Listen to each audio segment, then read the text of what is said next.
why so few succeed. So if you look at the majority of people, in many ways, they are like a cork bobbing in the ocean. They're drifting along. Someone once said, the statesperson thinks about the future generations, the ordinary person thinks about the rest of the day.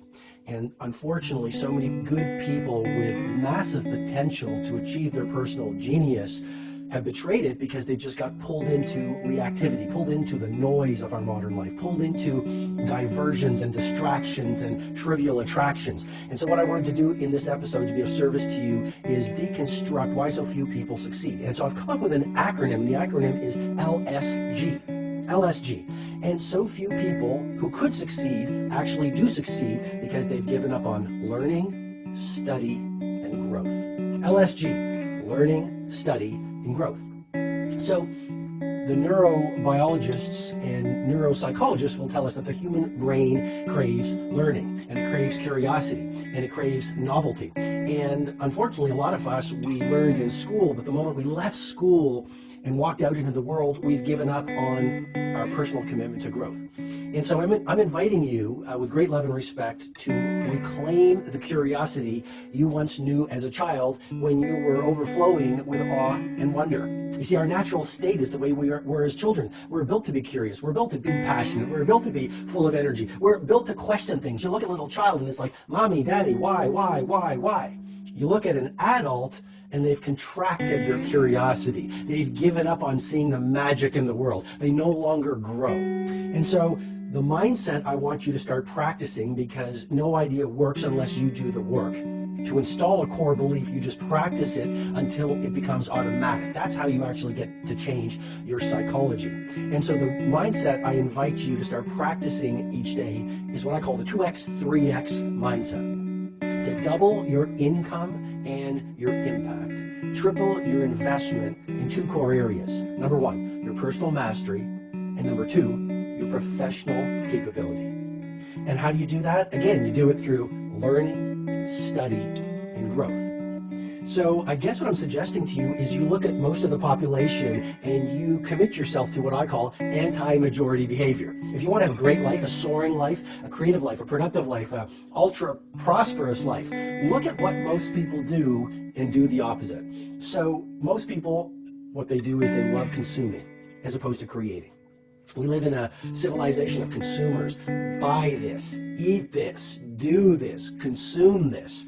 But the top 5%, those who play in the rare air of world class, are not consumers, they're creators.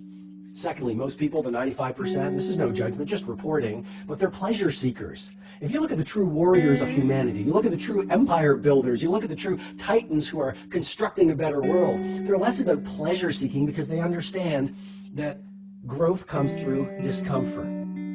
Willpower is built through voluntary acts of quote-unquote suffering. I mean, to do hard work is to grow. To push yourself on a project to places that frighten you is to expand your creative capabilities. I hope I'm making sense for you here. But pleasure seekers don't create monuments. If you look at the Taj Mahal, if you look at Piazza Navona in Rome, if you look at the Great Wall of China, if you look at the Mona Lisa created by Da Vinci, if you look at the Sistine Chapel created by Michelangelo, if you look at any great company, okay, an Apple under Steve Jobs, for example, or it might have been Elon Musk's companies. I don't know what companies most speak to you, but if you look at any world-class company, Under Armour comes to mind. These companies took grit, they took suffering, they took relentlessness. Any creative person has to face the arrows and slings of their critics. So you get to world-class through the doorway of discomfort. And how do you build a strong inner core?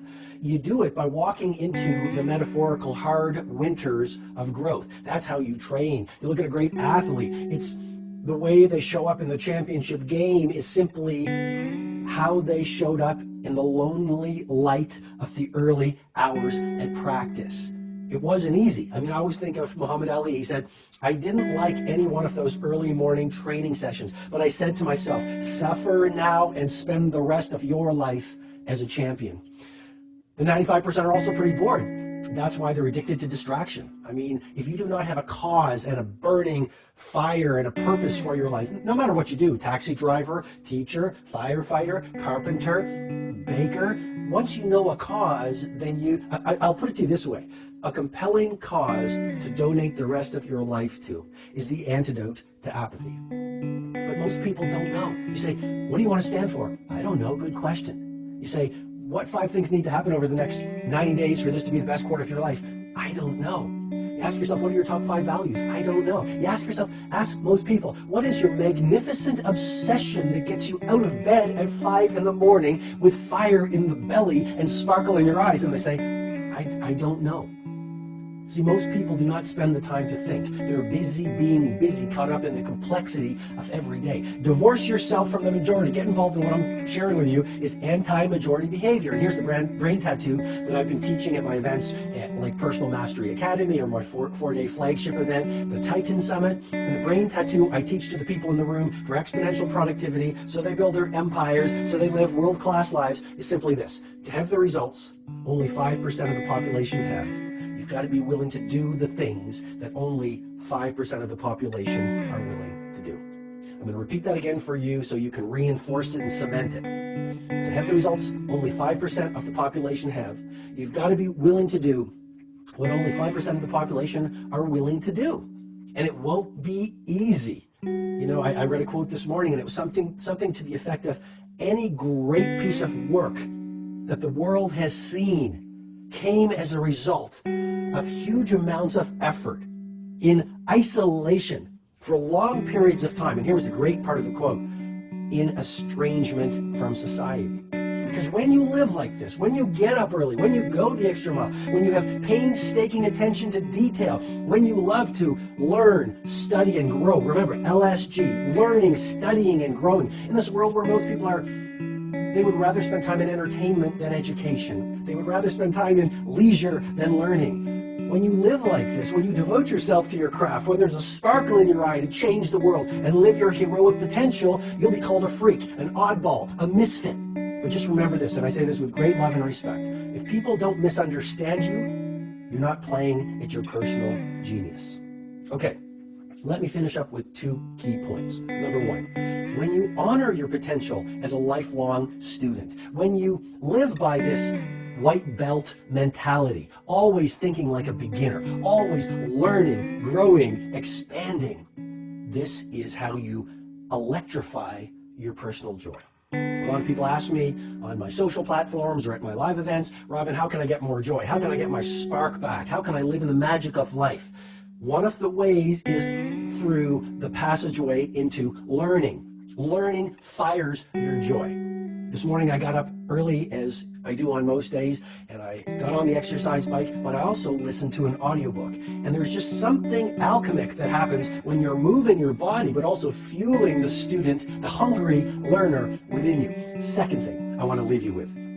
Pain is potential unexpressed. So if you want to lift your joy, learn and grow, but also remember, if you're spending all your time watching videos and breaking news and chit-chatting and playing with your devices and playing games versus getting in the pocket of world-class and honoring your potential so you live a world-class life and do work that endures the generations, if you just waste your time and waste your talent, if you betray the genius that longs to see the light of day, well, what starts to happen is this psychic pain starts to well up inside you.